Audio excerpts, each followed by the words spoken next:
Let's move away from lies and fears. Perhaps it's time to leave. Free from how you look or what they say. Like a lion runs wild through the wilderness. Free from showing off a living fate. Like the eagles flying high, dancing with the air. There's breath in your lungs to breathe.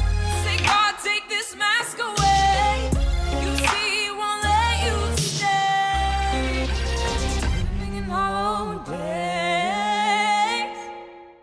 Hello and welcome to this week's episode of Shattercast. I have with me today Hannah and Derrick, the guy who makes all of this happen. Stop, gonna make me blush. And I'm John, the one who makes everything happen beautifully. Okay. A little debate there. We'll talk about that What do I later. do, John? What do you do? Make Careful. me really, really happy all the time. Oh, that was good. Because you're my wife. Okay, so today we're going to talk about Captain Marvel.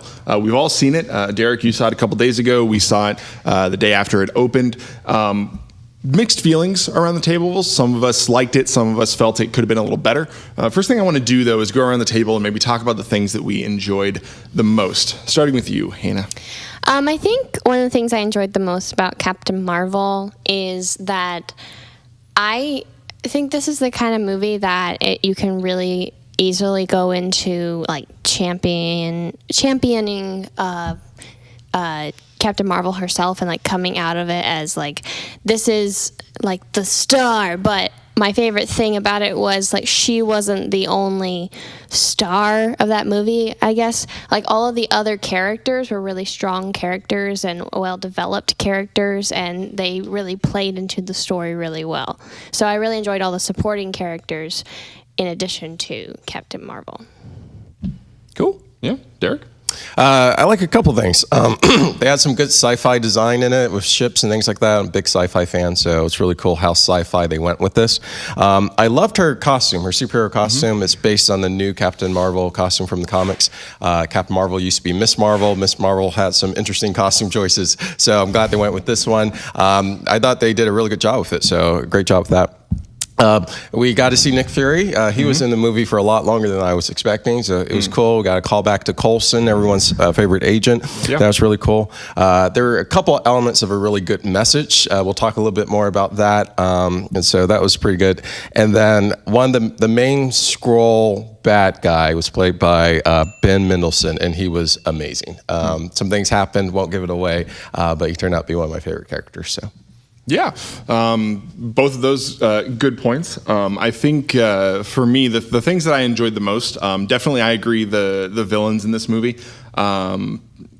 And any, I can't really say anything, but the villains in this movie, throughout the entirety of the movie, that'll make sense if you've seen it, were played pretty well. Mm-hmm. I enjoyed the storylines. I thought they were believable. Mm-hmm. And the twists that were in the movie didn't feel shoehorned. Yeah. And so I enjoyed them.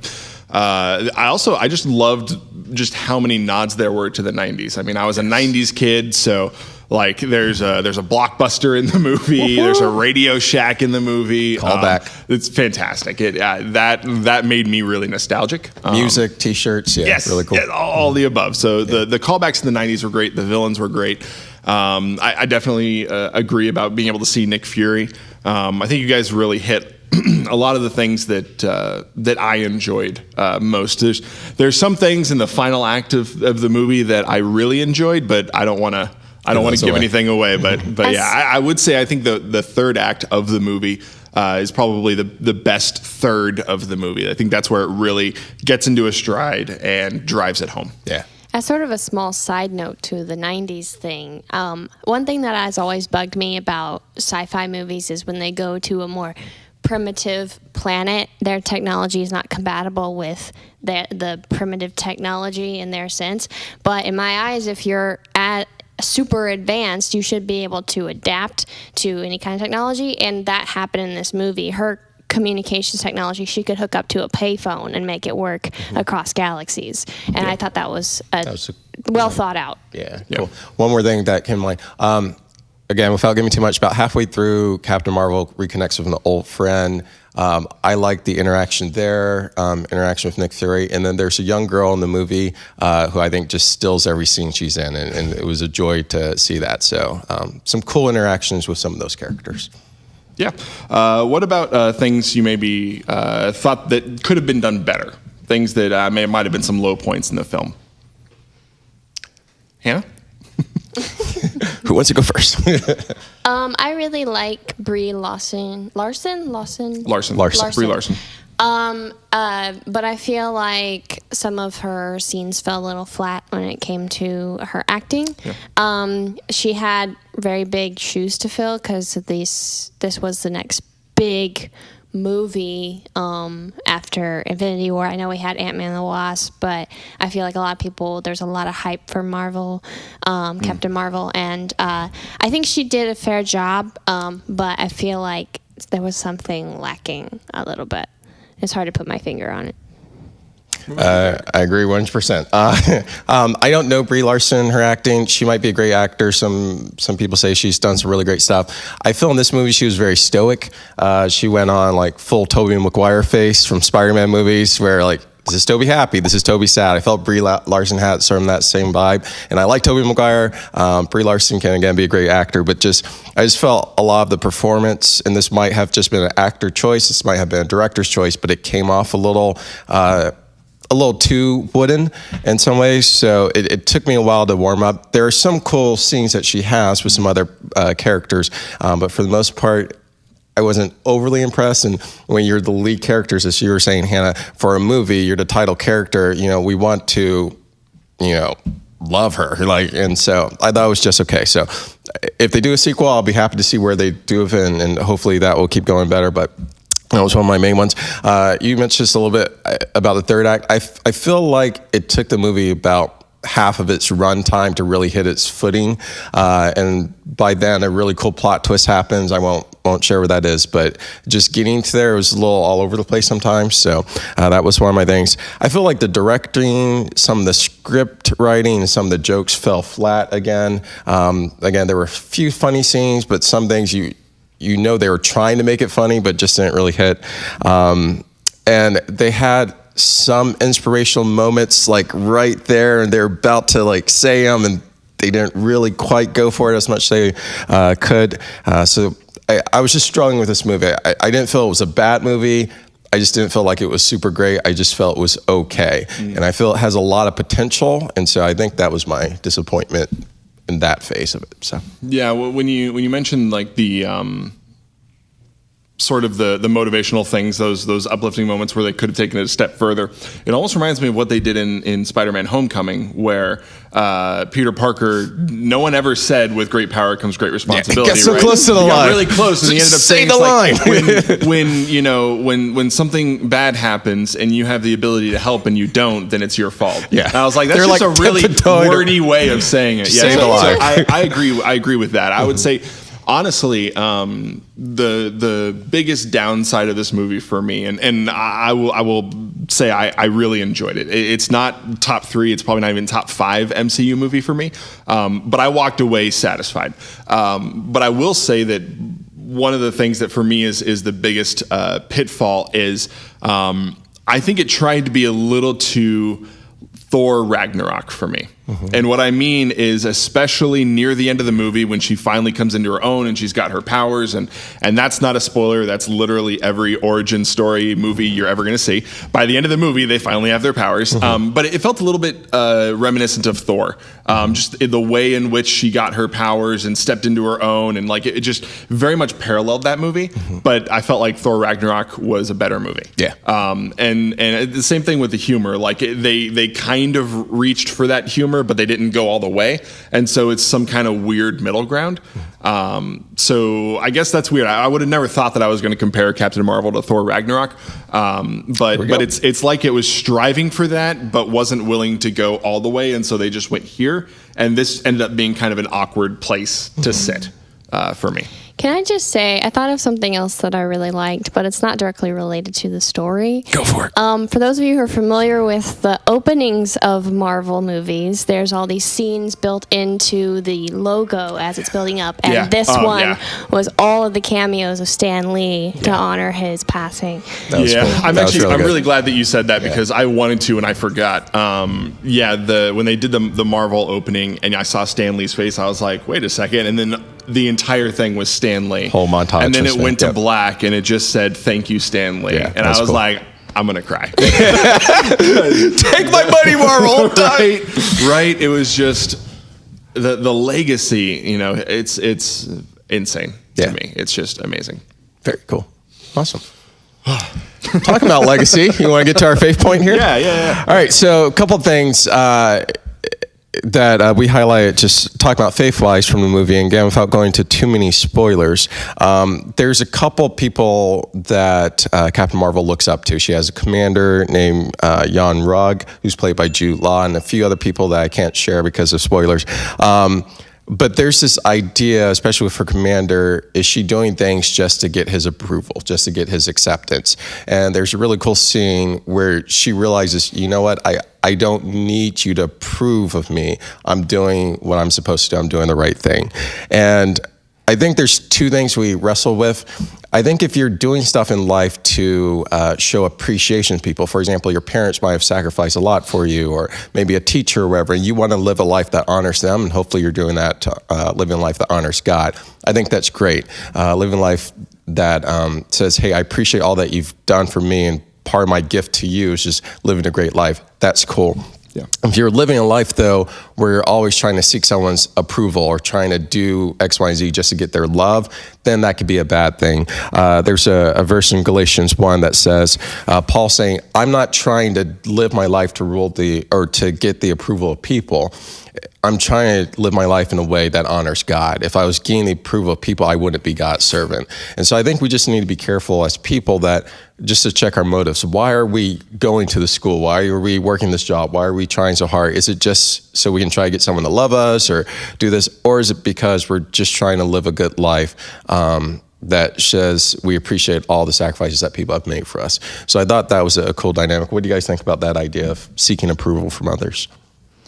Yeah, I think it's very easy to, when you're trying to seek approval from someone for so long, it's easy to get caught up in following them blindly. Mm-hmm. And I think without giving too much away, that ended up revealing a lot to Captain Marvel's character about mm-hmm. who she was following and what she was believing and what was right and what was wrong, because so much of her focus before had been on her leader and her mentor, and what he says is must be right because he's in authority over her. Mm-hmm.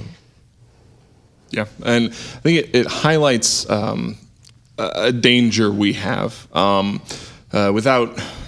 It's hard tiptoeing around like some of the things in the movie. I don't want to give anything major away, but sometimes the expectations that other people put on us, if we're trying to live up to them, sometimes they are at odds with what God wants us to do mm-hmm. and with what He has for us. And it's like tying an arm behind our back. And if we let the expectations of other people fill the place of God's expectations for us, then we're not going to do what He has for us, and we're not going to honor the plans that He has for us and where He wants us to go and what He wants us to do. And so we have to make sure that the only person's expectations that we're trying to live up to are God's. I don't know if that was intentional or not, John, but you say like having an arm tied around her back. She actually says that at one point. She's like, I've been fighting with one arm behind my back. Yeah, I just wasn't going to say that. I didn't want to give that away. Awesome. Very cool. Anything else? And then we thought of a second faith point real fast. There's this theme in the movie, and you see it in all the trailers, where she keeps getting knocked down throughout different periods of her life. And it's the idea, and again, there's this one scene that just talks about her just being human and making all these mistakes. And someone says, you're no good without us. And she acknowledges, yeah, I am human. And here's the point where they could have gone a little bit further, and so we'll go further for them. as humans, we keep getting knocked down, but the cool thing is we have the opportunity to stand up. And there's a really awesome verse in the Bible, Proverbs 24:16 says, the godly may trip or fall 7 times, but they will rise and get up again. And I think that's just hopeful and encouraging. As people, we go through difficult times. Maybe it's choices that we made that cause pain, or maybe stuff that people do to us, and it causes us to, trip and fall and lose our footing. The great thing when you're following God is that he will always pick you back up, dust you off, and say, hey, keep going. Being human doesn't mean you're going to do everything perfectly. We're not. But we know that we have a God who is perfect, who has a perfect plan for us, and who has our best interests in heart. I tell people all the time that God loves us more than we love ourselves. And so if we do trip and fall, hey, look to God. He's going to pick you up and keep you going. What do you guys think about that theme that they kept having in that movie about falling and getting back up?